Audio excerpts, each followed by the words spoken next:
his game is so layered, and that's the great thing. It's a little Magic Johnson, that Magic did so many things well. He could shoot, he could pass, he could rebound, he initiated the offense, the catalyst. Jokic, similarly, even a player as great as Steph or Luka, if they don't shoot well, they don't feel the same. They don't have the same impact.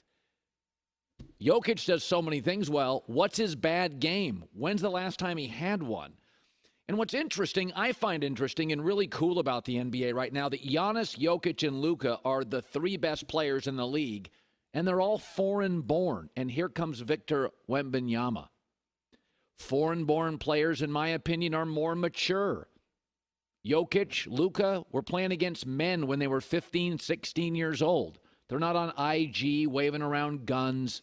They come into this league having played against men, and they're very mature.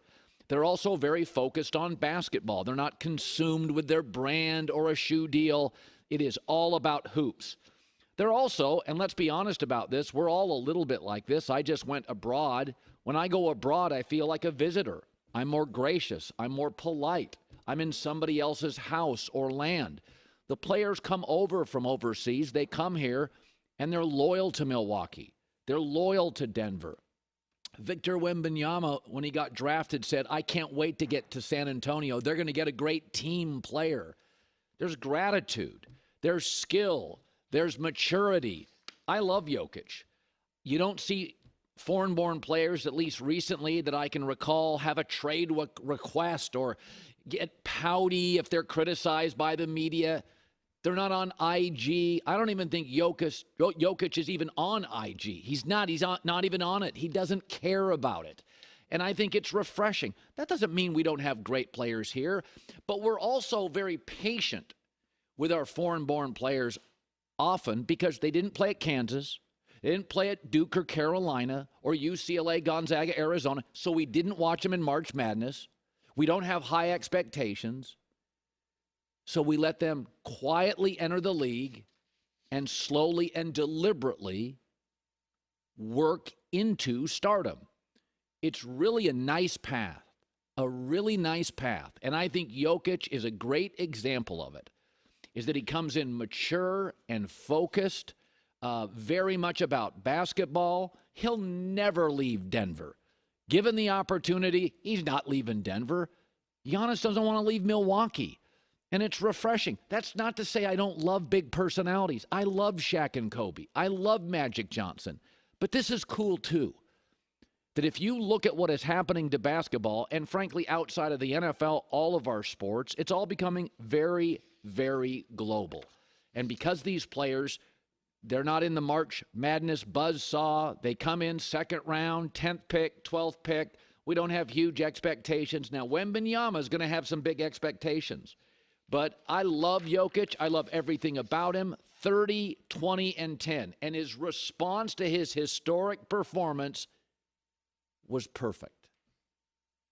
When you have a line that's never been accomplished before in finals history, what do you think of that? To be honest, I just think it's a win, because if we lose, nobody's going to even mention. To be honest, I don't care. It's just a stat. Yeah, that's perfect. For the record, optics and aesthetics and style and fashion has always mattered in the NBA. And I'm good with it. I love Dr. J. I loved his flair. I loved his style. And that's okay. But this is good too. And this is about winning and basketball, not your IG. I like this too. We can have both. I think the NBA's in a great space. I think they're ascending. I wish our company would go grab some. I think what Jokic is about, it's almost a football mentality. Get me in, focus on my sport, win games, worry about the other stuff later. Good for him. So this is an interesting story. Now, from time to time, I have offered a suggestion to the Boston Celtics.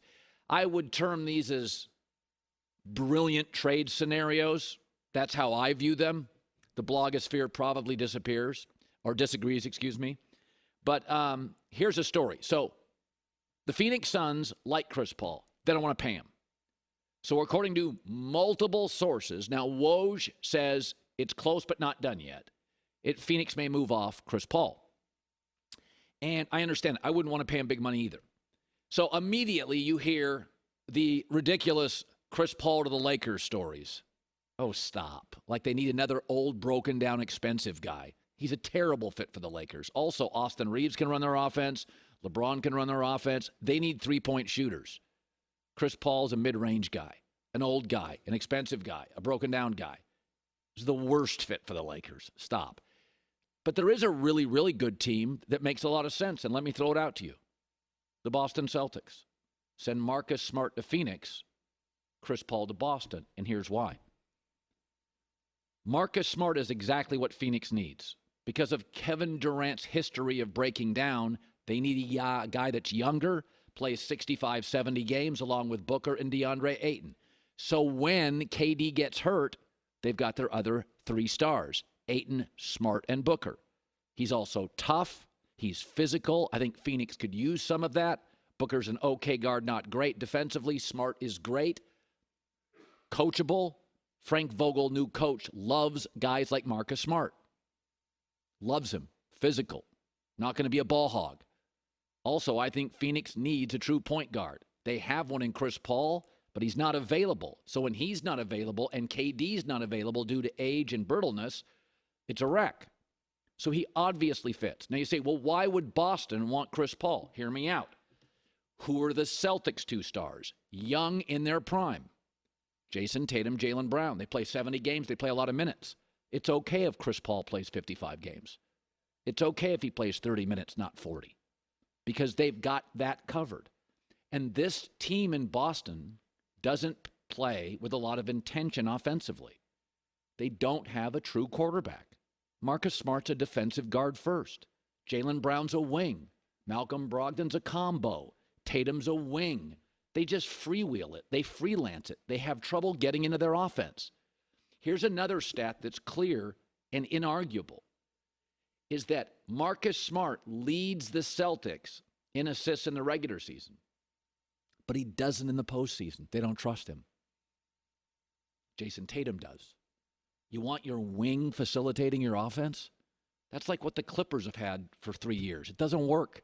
Paul George and Kawhi are great wing players. They're not facilitators. They're not quarterbacks. They're receivers. It's the same thing with Marcus Smart. He's a defensive-minded guard. Chris Paul is an offensive-minded guard who was all NBA 2 years ago. Yeah, you're only going to get 58 games from him. So what? Tatum plays 68 to 70. Brown plays 68 to 70. The Celtics draft and develop well. They've got young guys on the bench. This makes sense to me. You bring him in. Do you really want to pay Marcus Smart for the next 3 years?